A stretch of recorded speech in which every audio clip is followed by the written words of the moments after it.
اللہ نے سارے نبیوں میں سب سے اعلیٰ، سب سے افضل، سب سے برتر، سب سے خوبصورت جناب رسول اللہ صلی اللہ تعالی علیہ وسلم کی ہستی کو پیدا فرمایا اور سارے عالم کے انسانوں کے لیے نبی کا اعلان فرمایا کہ قل یا ایھا الناس انی رسول اللہ الیکم جمیعا، اب میں تم ساری دنیا کا رسول بن کے آیا ہوں۔ آپ کا ظاہر بھی اتنا خوبصورت اور آپ کی زندگی بھی خوبصورت۔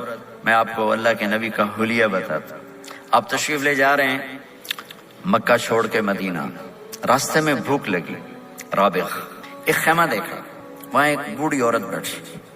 آپ نے ان سے کہا ماں جی کچھ کھانے کو ملے گا، پیسے دیں گے؟ اس نے کہا بیٹا بارش نہیں ہوئی، کچھ بھی نہیں ہے، قحط ہے، کھانے کو بھی نہیں ہے، پینے کو بھی نہیں ہے۔ تو ایک بکری کھڑی تھی، بالکل کمزور، اس کے جسم پر صرف کھال تھی۔ آپ نے کہا اس بکری کا دودھ نکال لوں؟ وہ کہنے لگی دیکھ تو رہے ہو اس کے جسم پر تو سوائے کھال کر ہے کچھ نہیں، کہاں سے نکالو گے؟ کہا مجھے اجازت دو۔ اب چونکہ ایک عجیب سا واقعہ ہو رہا ہے کہ ایک ایسی بکری سے دودھ نکالنے کی بات ہو رہی ہے جو چل بھی نہیں سکتی، تو بڑھیا آپ کو ایسے غور سے دیکھنے لگی کہ یہ کون ہے، یہ کون ہے جو اس مری ہوئی بکری سے دودھ نکالنا چاہتا ہے؟ تو غور سے دیکھ رہی، تو آپ آنکھوں میں سما گئے۔ پھر اس نے اس کو بیان کیا۔ آپ نے اس بکری کے تھنوں کو پکڑا تو لٹک کے نیچے آ گئے، دودھ سے بھر گئے۔ تو اپنے بڑے برتن میں دودھ نکالا، اپنے تینوں ساتھیوں کو پلایا، خود بھی پیا، پھر دوبارہ دودھ نکال کے برتن پورا بھر کے اس بڑھیا کو دے دیا اور آپ چلے گئے۔ شام کو اس کا خامد آیا، ابو معبد، انہیں کہا ام معبد یہ دودھ کہاں سے؟ کہا اس بکری کی۔ کہا پاگل ہے، یہ تو چل نہیں سکتی، اس کا دودھ کہاں سے آ گیا؟ کہا ایک نوجوان آیا تھا، اس کے ہاتھوں میں کوئی تاثیر تھی، جادو تھا، جس سے یہ دودھ نکلا ہے۔ وہ کہنے لگا ان عتیلی، بتاؤ وہ کیسا تھا؟ شاید آپ نے کبھی سنا نہ ہو اپنے نبی کا حلیہ، میں بتانا چاہتا ہوں ہمارے نبی کیسے تھے۔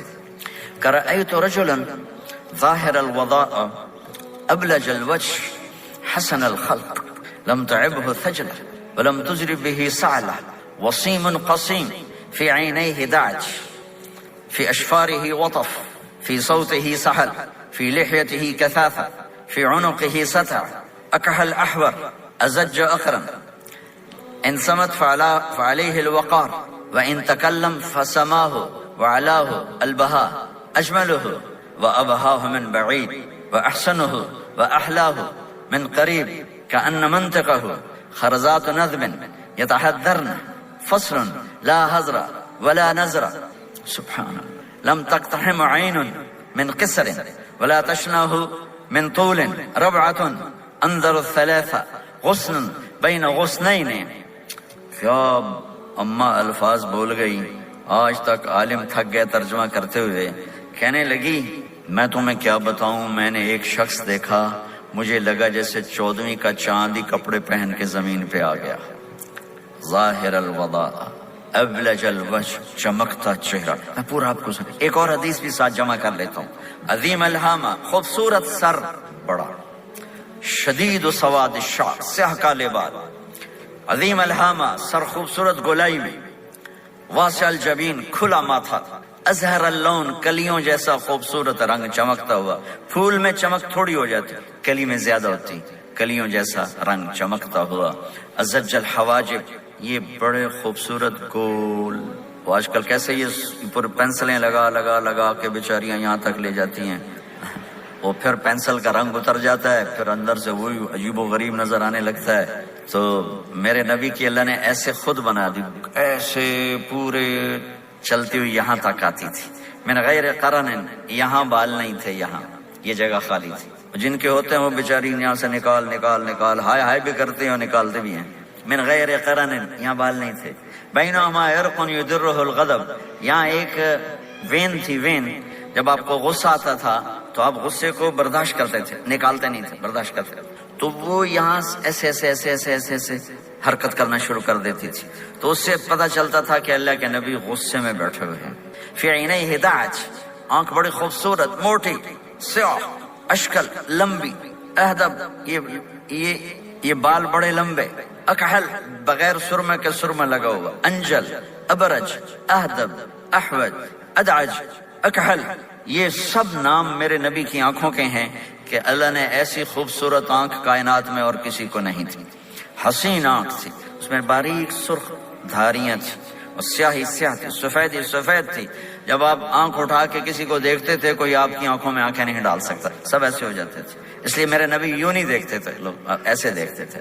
جل نظرہ الملاحظہ، ایسے جب کبھی آنکھ اٹھتی تھی پھر سب آپ کے سامنے یوں ہو جاتے تھے، کوئی آپ کے چہرے پہ نظر نہیں ڈال سکتا تھا. فی اشفارہ وطف، خوبصورت خوبصورت بال. اخن العرنین، ناک تھوڑا سا یہاں سے اٹھا ہوا، یہاں سے باریک. لہو نور یعلوہ، یہاں نور نظر آتا تھا چمکتا ہوا چمکتا ہوا. ضلیع الفم، ہونٹ بڑے خوبصورت کھلے ہوئے کھلے ہوئے اور چوڑے منہ کے ساتھ. اشنب براق الثنایا مفلج الاسنان، دانت ایسے گولائی میں خوبصورت چمکتے ہوئے. جب کبھی آپ مسکراتے آپ کے دانتوں کا نور دیواروں پہ پڑتا ہوا نظر آیا کرتا تھا. ایسے حسین دانت تھے ہمارے نبی کے کہ دانتوں سے نور نکل کے دیواروں پہ پڑتا ہوا نظر آتا تھا. یہ 4 دانتوں میں تھوڑا فاصلہ تھا، باریک سا فاصلہ تھا، اس میں سے ایسے روشنیاں نکلتی تھی آپ کی مسکراہٹ کے دوران. سہل الخدین، یہ گال آپ کے نہ ایسے نیچے کہ کمزور ہوں، نہ ایسے ابھرے ہوئے کہ برے نظر آئیں. کف اللحیہ، داڑھی بڑی خوبصورت گھنی نیم گھنگریالے، اور داڑھی میں سر میں 14 سفید بال تھے اور ایک روایت میں 20 سفید بال تھے. اور کأن عنقہ جید دمیہ، اور آپ کی یہ گردن مبارک سراہی کی طرح لمبی اور خوبصورت گولائی میں، جیسے کسی نے گھڑ کے آپ کی گردن کو بنایا ہوا ہو. اور آواز میں جادو، فی صوتہ سحل، آواز میں جادو، آواز میں کشش، آواز میں گرفت. طفیل بن عامر ایک بڑے عرب سردار ہیں، وہ مکے میں آئے. لوگوں نے کہا ایک جادوگر ہے جس کو سناتا ہے اس کا ہو جاتا ہے، تم اس کے نہ سننا. انہیں ڈر کے اپنے کان میں روئی ڈال لی کہ میں سنتے ہی نہیں. طواف کر رہے تھے، آپ پہ نظر پڑی، آپ نماز پڑھ رہے تھے ایک طرف کھڑے ہو کر، تو نظر پڑی تو کھچ گیا دل. تو کہنے لگے من ہوا، یہ کون ہے؟ تو مکے والوں نے کہا ہوا یہ وہی جادوگر ہے. تو طفیل کہنے لگے میری جی میں آیا، تو اتنا بڑا سمجھدار آدمی ہے، یہ اتنا خوبصورت انسان میرے خیال میں جادوگر نہیں ہو سکتا. میں اس کی سنتا ہوں، اگر اچھی بات ہوگی تو لے لوں گا، غلط ہوگی چھوڑ دوں گا. تو طواف پورا کر کے آپ کے پاس آ کے بیٹھ گیا. آپ نے سلام پھیرا تو فیل کہنے لگا ما تقول یا محمد، کیا کہتے ہو محمد، کچھ سناؤ. تو آپ نے چند جملے بولے، ان الحمد للہ احمدہ واستعینہ واؤمن بہ واتوکل علیہ من یہدہ اللہ فلا مضل لہ ومن یضللہ فلا ہادی لہ. تو وہ تڑپ گئے. میرے آپ کے لیے کوئی کشش نہیں ان کلمات میں ترجمہ بھی کر دوں تو کوئی کشش نہیں، لیکن وہ عرب سمجھنے والے وہ کہنے لگا اعد فقط بلغنا قاموس البحر، ارے ذرا دوبارہ سنانا، تیرے ایک جملے نے 7 سمندر کا پانی پی لیا ہے. تو آپ نے دوبارہ سنایا ان الحمد للہ احمدہ واستعینہ واؤمن بہ واتوکل علیہ من یہدہ اللہ فلا مضل لہ ومن یضلل فلا ہادی لہ. تو کہنے لگا مجھے کلمہ پڑھا دے. آواز میں ایک کشش تھی، جو سنتا تھا وہ کھچ جاتا تھا. خوبصورت آواز. بعید ما بین المنکبین، چوڑی چھاتی کھلی چھاتی. عریض الصدر، چوڑا سینہ. سواء البطن والصدر، سینہ اور پیٹ برابر. میں معذرت سے کہتا ہوں کتنے خواتین بھی مرد بھی، آپ سجے پاسے پیٹ کھبے پاسے، آپ کھبے پاسے پیٹ کھبے پاسے، آپ سجے پاسے. دیکھتے ہیں وہ ادھر ہو تو پیٹ ادھر ہو جاتا ہے، ادھر ہو تو پیٹ ادھر ہو جاتا ہے. جو ہنستے میں پیٹ ہے کرتا ہے زبان سے نہیں، وہ پیٹ سے ہنستے گڑ گڑ گڑ گڑ گڑ گڑ گڑ. تو میرے اللہ کو انتہائی ناپسند ہے، موٹا چاہے عورت ہو چاہے مرد ہو. اور مولوی موٹا تو سب سے برا لگتا ہے. بھائی احتیاط سے کھاؤ، اللہ تعالیٰ نے کھانے کے لیے نہیں پیدا کیا ہے، اللہ نے کسی کام کے لیے پیدا کیا ہے. تو کھانے پینے کا وقت اللہ نے آگے رکھ دیا ہے، خوب ڈٹ کے کھا لینا. حلال بھی کھاؤ، احتیاط سے بھی کھاؤ. کلو واشربوا ولا تسرفوا. اور اللہ تعالیٰ نے کھانے کا والتین والزیتون وطور سینین وهذا البلد الامین، اللہ نے اعلیٰ ترین غذا کی قسم اٹھائی اور اس میں ذائقہ نہیں دیکھا. نہ انجیر کا ذائقہ ہوتا ہے اتنا اچھا، اور زیتون تو ویسے ہی کڑوا ہوتا ہے. تو یہ اللہ تعالیٰ سموسے پکوڑے کی قسم بھی کھا سکتا تھا، مجھے سموسے کی قسم، مجھے پکوڑے کی قسم. تو اللہ نے ہمیں کھانے کا سلیقہ بتایا، طریقہ بتایا کہ اپنے یہ بوفے نہ کرو. بوفے 50 چیزیں پلیٹ میں ڈال لی ہیں اور پھر لگے ہیں جانوروں کی طرح کھاتے ہی جا رہے ہیں. میرے نبی ایک وقت میں 1 سالن کھاتے تھے، 1 2 کبھی نہیں کھائے، 1. اور زندگی بھر میرے نبی نے باسی کھانا نہیں کھایا، صبح کا پکا شام نہیں کھایا. شام کا پکا صبح نہیں کھایا. صرف ایک دفعہ حج کے موقع پر ام ہانی حضرت علی کی بہن مکہ میں ان کے گھر باسی روٹی کے 2-4 لقمے لیے، ورنہ صبح کا پکا ہوا شام نہیں کھاتے تھے، یا تازہ یا فاقہ. تمہاری طرح نہیں 8 دن کا پکا کے فریج میں ٹھوک دیتا ہوں، کڈی رکھو تو کھاتی رکھو. یہ کیا یہ بھی کچھ نہیں. 8 دن کا پکا کے کٹھا ہی ٹھوک دیا اندر. اب نکال کے بیگم اپنے ٹائم پہ گرم کر کے کھا رہی، میاں صاحب اپنے ٹائم پہ گرم کر کے کھا رہے ہیں. اب بھی برتن صاف کیتی جاندے ہیں. اب بھی کینیڈا مطلب پتہ نہیں کیا پڑا کینیڈا.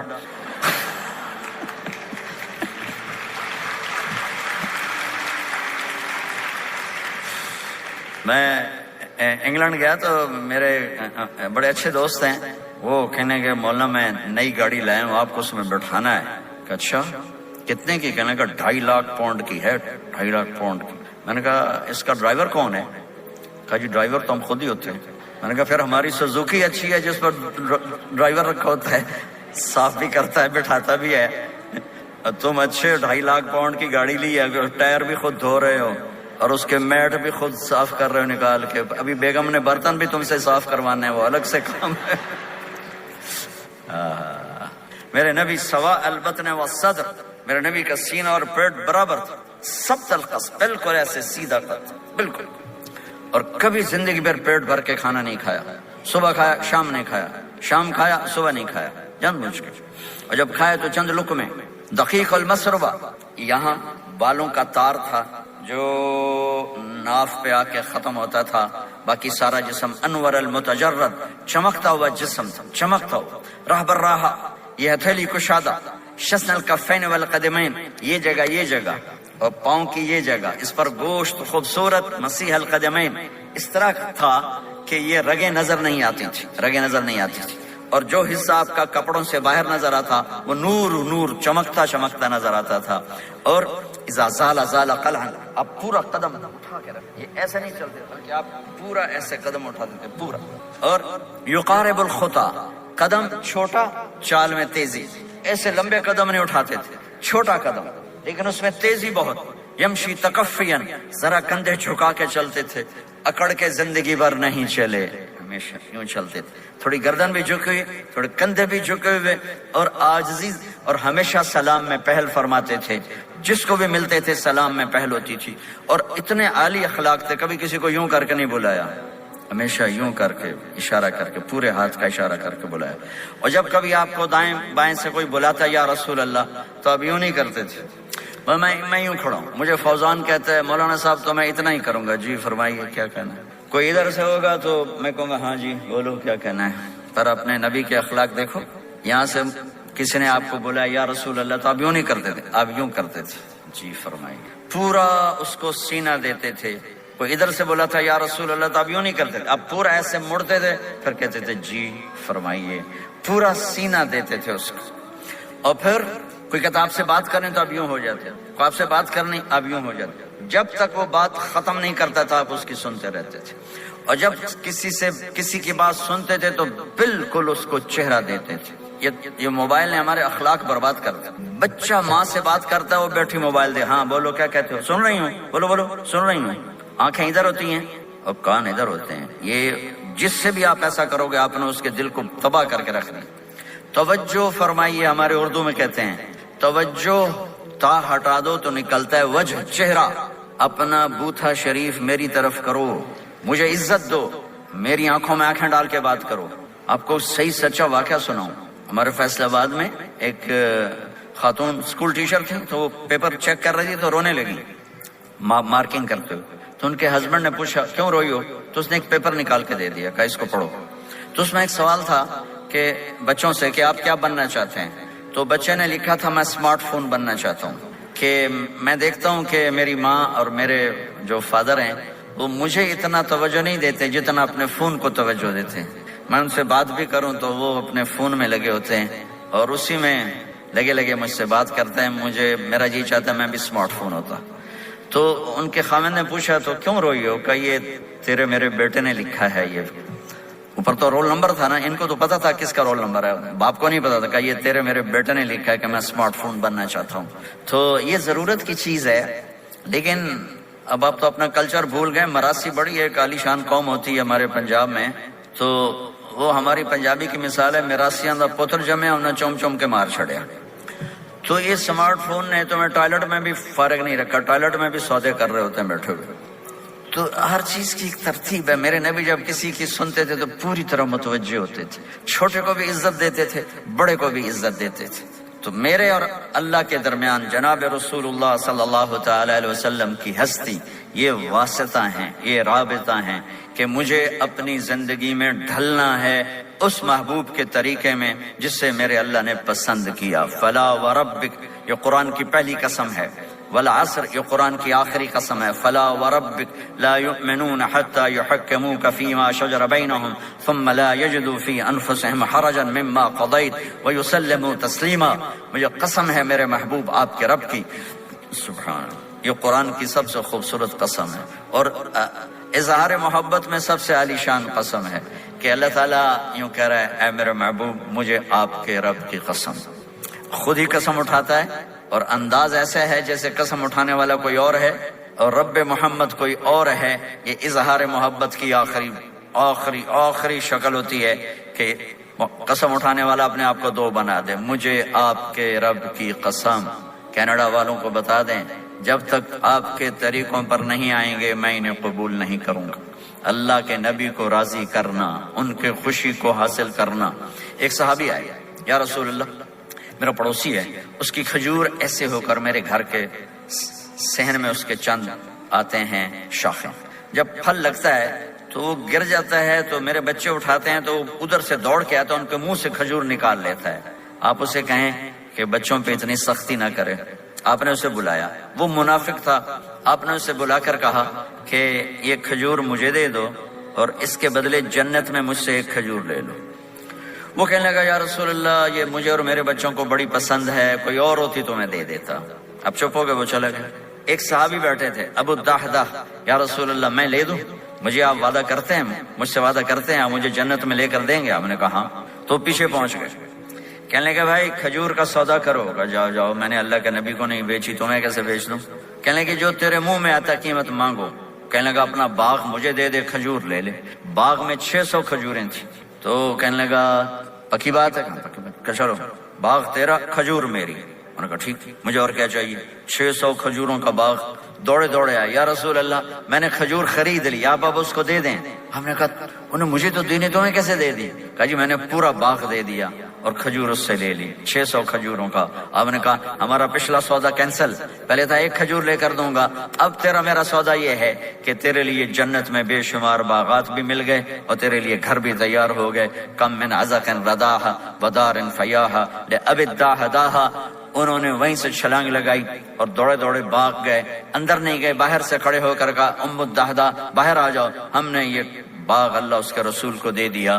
یہ میرے عزیزو جہاں بھی رہو محمد مصطفیٰ صلی اللہ علیہ وسلم کی مبارک اور پاکیزہ زندگی کو اپنا ساتھی بنا لو, تو یہ جہان بھی آپ کا ہے, وہ جہان بھی آپ کا ہے. کوئی مشکل زندگی نہیں ہے, چند فرائض ہیں. 5 وقت کی نماز ہے, کیا زور لگتا ہے, کتنی دیر لگتی؟ 5 وقت نماز میں کتنی دیر لگتی؟ اور مسافر ہو تو آدھی ہو جاتی. روزہ سال کے بعد آتا ہے, آپ کے تو روزے ٹھنڈے ہوتے ہیں, چلو لمبے ہوتے ہیں لیکن ٹھنڈے ہوتے ہیں. ہمارے روزے تو بڑے گرم ہوتے ہیں, وہ بھی سال کے بعد ہے. اس میں بیمار ہو جاؤ تو معاف ہے, سفر میں ہو تو معاف ہے, بعد میں رکھ لینا. زکوٰۃ وہ مالدار پر ہے, حج مالدار پر ہے, غریب پر نہ زکوٰۃ ہے نہ حج ہے, تو پیچھے صرف ایک نماز رہ جاتی. نماز ایک ایسی دولت ہے جس کے بارے میں کوئی گنجائش نہیں ہے کہ اسے ہر حال میں ادا کرو. اگر اس میں کوئی گنجائش ہوتی تو مجھے میدان کربلا میں میرے نبی کے نواسے کی جب گردن اڑائی جا رہی تھی اور نماز کا ٹائم ہوا ہے تو آپ نے کوفے والوں سے کہا تھوڑی دیر رک جاؤ, مجھے نماز پڑھنے دو. تو انہوں نے کہا ہم نماز پڑھنے کے لیے جنگ نہیں روکیں گے. تو آپ نے فرمایا پھر ہم نماز نہیں چھوڑیں گے. آپ نے آدھوں کو لڑائی پہ لگا دیا اور آدھوں کے ساتھ مل کر آپ نے نماز ادا فرمائی. پھر ان کو لڑائی پہ لگا دیا اور پہلوں کو کہا نماز پڑھنے کو, اور عصر سے پہلے سب کے سر کٹ کے نیزوں پہ چڑھ گئے. تو ایک نماز ایسی چیز ہے, بہت بڑا مجمع اہل ایمان کو, نوجوان بھی ہیں, بچے بھی ہیں, بچیاں بھی ہیں, خواتین بھی ہیں, حضرات بھی ہیں. میرے نبی کی زندگی میں نماز, میرے نبی جب دنیا میں تشریف لائے اور لیڈی ڈاکٹر ہی کہہ لو، دائی شفا بنت اسد، انہوں نے آپ کو ماں کے پہلو میں لٹایا تو آپ نے ایک دم ایسے کروٹ بدلی اور سجدے میں لمبا سجدہ کیا، پھر اس کے بعد سر اٹھا کے یوں کیا اور اس ہاتھ کا سہارا لے کر اس ہاتھ کو یوں اٹھایا اور ایسے انگلی کو کیا تو ایک پورے عالم میں نور ہی نور پھیل گیا اور آپ گرے، اور پھر اس بچہ جیسے ہوتا ہے ویسے آتے ہی اعلان کیا کہ میں سجدے لے کر آ رہا ہوں، اور جب آپ دنیا سے جا رہے تو آپ نے کہا نماز نماز نماز نماز نماز نہ چھوڑنا۔ عبادات میں ایک نماز ایسی ہے جس میں گنجائش نہیں، اور اس کے بعد دوسری زندگی میں چند چیزیں ہیں، چند چیزیں، ان سب کا خلاصہ کروں تو 4 چیزیں ہیں، سب کا خلاصہ کروں تو 4 باتیں، وہ بھی حدیث پاک میں میرے نبی نے فرمایا اربع من کن فیہ ما ضرہ ما فاتہ من الدنیا، 4 باتیں لے لیں اس سارے ہال کے حاضرین حاضرات سامعین سامعات، تو میرے نبی فرماتے ہیں اس کو سب کچھ مل گیا، سب کچھ مل گیا، 4 باتیں سب کچھ مل گیا، صدق حدیث، حفظ امانت، حسن خلیقت، عفت فی طعمت، 4 باتیں، سچ بولے جھوٹ نہ بولے، سچ بولے جھوٹ نہ بولے، دیانتداری سے کام کرے دھوکہ نہ دے، اخلاق اچھے ہوں بد اخلاق نہ ہو، رزق حلال ہو حرام نہ ہو، 4 باتیں جو کر لے گا وہ پورا دین اس کے ہاتھ میں آ جائے گا۔ عبادات کے بعد نماز فرائض، تو ایک سچائی ہو، ایک دیانتداری ہو، ایک اخلاق اچھے ہوں اور ایک رزق حلال ہو تو ہر چیز آپ کے تابع اللہ تعالیٰ کر دے گا۔ یہ پورے کا پورا دین ہے جو میرے نبی لے کر دنیا میں تشریف لائے۔ یہاں کے ماحول میں دوڑ لگی ہوئی ہے اور ایک دوسرے کو خیال کرنا یا اس کے لیے وقت نکالنا، خاص طور پر جہاں والدین پوری دنیا میں ہی پریشان ہیں لیکن ان ملکوں میں زیادہ پریشان ہیں کہ پتہ نہیں سسٹم ایسا ہے یا قدر کوئی نہیں ہے، لیکن میرے نبی نے فرمایا تھا کاش میری ماں زندہ ہوتی تو تم لوگ دیکھتے میں کیا کرتا، میں عشاء کی نماز کے مصلی پہ کھڑا ہوتا، سورۃ فاتحہ پڑھ رہا ہوتا اور ادھر سے میری ماں مجھے پکارتی محمد، تو میں ماں کے لیے نماز توڑ دیتا۔ ایک صحابی کا پیغام آیا ان کی بیگم کا کہ وہ مر رہے ہیں لیکن کلمہ نہیں پڑھا جا رہا، تو آپ تیزی سے اس کے گھر گئے، دیکھا تو وہ بول رہے ہیں، ہم نے کہا کلمہ پڑھو، کہا یہ نہیں پڑھا جاتا، ویسے بول رہے ہیں نہیں پڑھا جاتا۔ آپ نے پوچھا اس کے والدین میں کون زندہ ہے، کہا جی ماں زندہ ہے۔ آپ نے کہا بلاؤ، کہ ماں آ گئی۔ آپ نے کہا تم اس سے ناراض ہو، کہا جی ناراض ہوں۔ کیا ناراضگی ہے؟ کہ یا رسول اللہ بدتمیزی سے بولتا تھا، بس اور کوئی ناراضگی نہیں، بہت نیک بچہ ہے، تہجد بھی پڑھتا ہے، روزے بھی رکھتا ہے، قرآن بھی پڑھتا ہے، مجھ سے بولتا ہے تو سخت ہو کے بولتا، ریش ہو کے بولتا۔ تو آپ نے کہا معاف کرتی ہو؟ کہا نہیں میں نہیں معاف کرتا۔ تو آپ نے فرمایا میں اسے آگ لگا دوں پھر سفارش کرو گے؟ کہا ہاں پھر تو کروں گا۔ کہ اگر تو نے معاف نہ کیا تو اللہ اسے جہنم میں ڈال دے گا۔ انہوں نے کہا نہیں میں معاف کرتی ہوں۔ جب ماں نے کہا میں معاف کرتی ہوں، آپ نے کہا کلمہ پڑھو، تو اس نے کہا لا الہ الا اللہ، اور اس کی جان نکل گئی۔ پھر آپ نے ان کا جنازہ پڑھایا اور فرمایا کہ جس نے ماں باپ کو دکھ دیا اس پہ اللہ کی لعنت، اس پہ زمین آسمان کی لعنت، ان کی نہ نماز قبول ہے نہ روزہ قبول ہے نہ صدقہ قبول ہے۔ تو مجھے آپ اکثر نوجوان نظر آ رہے ہیں، آپ فیملیز والے ہیں، اپنے ماں باپ کو عزت دیں، اپنے ماں باپ کے پاؤں دھو کر پئیں، ان کی دعا لے لیں، وہ دعا آپ کو کہاں سے کہاں پہنچا دے گی۔ ماں باپ کی دعائیں وہ کام کرتی ہیں جو نہ امریکن ڈالر کرتا ہے، نہ کینیڈین ڈالر کرتا ہے، نہ برٹش پاؤنڈ کرتا ہے، نہ پاکستانی ہندوستانی روپیہ کرتا ہے۔ ماں باپ کی دعاؤں سے 7 آسمان کے دروازے کھل جاتے ہیں، زمین آسمان کی برکتیں سمٹ کر ان لوگوں کے پاؤں میں آتی ہیں جو اپنے ماں باپ کی دعا لیتے ہیں۔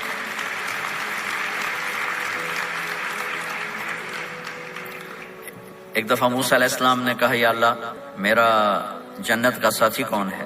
تو اللہ تعالیٰ نے فرمایا کہ وہ جو فلاں آدمی گوشت بیچنے والا، اس کو ہم قصاب کہتے ہیں، قصائی، یہ کوئی اتنا بڑا معزز پیشہ نہیں ہوتا۔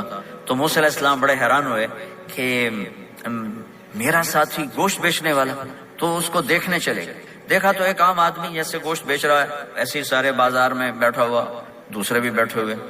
جب شام ہوئی اس نے تھیلے میں گوشت کا ٹکڑا ڈالا اور گھر گیا، تو موسیٰ علیہ السلام بھی ساتھ گئے۔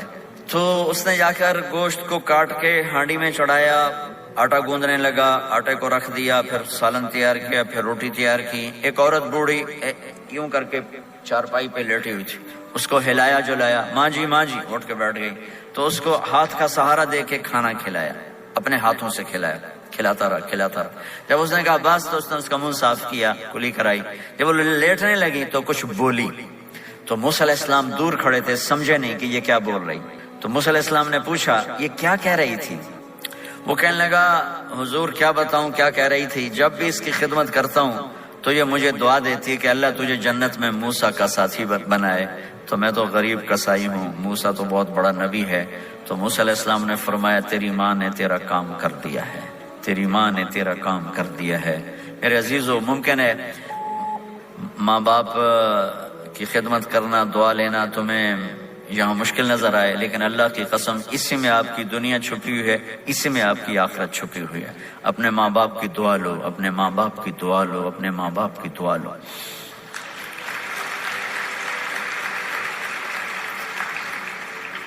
دوسرا رشتہ ہے یہاں خاوند اور بیوی کا. پورے ویسٹ میں طلاقیں بہت زیادہ ہو گئی ہیں، بہت زیادہ طلاق کی ریشو بڑھ گئی ہے. یہ سب سے خوبصورت رشتہ ہے، سب سے عالی شان رشتہ ہے. اور اللہ کے نبی نے فرمایا سب سے بہترین انسان وہ ہے جو بیوی کے ساتھ اچھا سلوک کرتا ہو. اور آپ کو ایک عجب حدیث سناؤں، سب سے پہلے جو چیز قیامت کے دن میری نیکیوں اور برائیوں کو تولنے کے لیے جب اللہ ترازو لگائے گا تو سب سے پہلے جو چیز تولنے میں رکھی جائے گی وہ میرا بیوی کے ساتھ سلوک تولا جائے گا، اور بیوی کا خاوند کے ساتھ سلوک تولا جائے گا. یہ وہ رشتہ ہے جس کو سب سے پہلے جنت میں بنیاد رکھی گئی. اللہ نے آدم اور حوا کا نکاح پڑھا کر انہیں خاوند اور بیوی کے رشتے میں جوڑا، اور یہی رشتہ جنت میں جا کے آخر میں بھی یہی رشتہ ہے، وہ خاوند اور بیوی کا رشتہ ہے. میرے نبی نے 11 شادیاں کی، اللہ کی قسم صرف ہمیں زندگی سمجھانے کے لیے کی کہ گھر میں زندگی کیسے گزاری جاتی ہے. نماز کے لیے 1 لوٹا پانی چاہیے، 10 منٹ چاہیے، لیکن گھر میں اچھے اخلاق کے لیے بہت بڑا ظرف چاہیے. بیوی کے اخلاق و خاوند کے لیے، خاوند کے اخلاق و بیوی کے لیے. یہ اتنا خوبصورت رشتہ ہے، اتنا بنیادی رشتہ ہے کہ تمام رشتے اس کے سامنے چھوٹے پڑ جاتے ہیں. ہمارا عام طور پہ جوائنٹ فیملی سسٹم ہے، ہم اپنے اس رشتے کو بچائیں باقی رشتوں کی زیادتی سے. والدین سختی کریں تو اپنی بیوی کو بچاؤ، بیوی سختی کرے تو اپنے والدین کو بچاؤ. بیچ میں تم ایک ترازو کا کام کرو. ہم اپنے گھر کو خوبصورت بنانا چاہتے ہیں تو یہ ڈالر سے نہیں خوبصورت ہوگا، یہ آپ کے اخلاق سے خوبصورت ہوگا. ایک میٹھا بول وہ بیوی کے دل کو خرید لیتا ہے، ایک میٹھا بول وہ خاوند کے دل کو خرید لیتا ہے. ایسی اولاد کے ساتھ بھی وہ شدت اور سختی نہ ہو بلکہ نرمی کا معاملہ ہو، پیار محبت کا معاملہ ہو. میرے نبی نے حسن حسین کے ساتھ 7 سال گزارے، آپ نے ایک نصیحت نہیں کی، ان کے ساتھ کھیلتے تھے، ان کو ٹائم دیتے تھے. اس طرح صفات منتقل ہوتی چلی گئیں. یہ چند چیزیں ہیں، ان کو کرتے کرتے دنیا سے چلے گئے تو دنیا بھی آپ کی ہے اور آخرت بھی آپ کی ہے. اور میں اپنی بات ختم کرنے سے پہلے اگر کسی سے لڑے ہوئے ہو تو صلح کر لینا اٹھ کے، اگر کسی سے بات چیت بند ہے تو صلح کر لینا.